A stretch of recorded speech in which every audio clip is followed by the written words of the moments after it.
Вторник за Зве ли се пише или с Свев? Пиши сряда.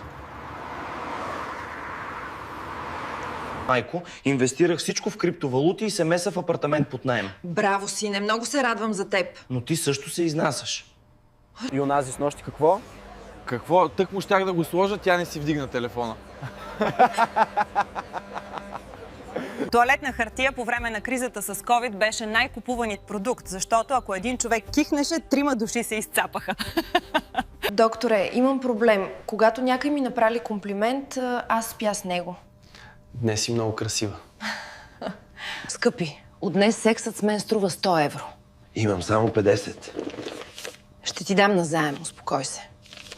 Хора, вчера този тип искаше да си разделим сметката. Какъв кретен! Помощ! Мъжът ми пи бензин и не спира да бяга в двора. Успокойте се, изчакайте го да свърши бензинът. Търся олдман и милиардер. До всички компаньонки, върнете ми парите, ще ви върна секса. Защо обръсна котето?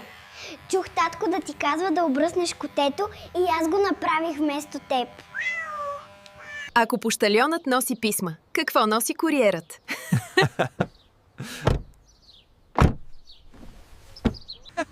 Какво работиш? Работя усърдно с криптоимоти, да ти се намира цигара.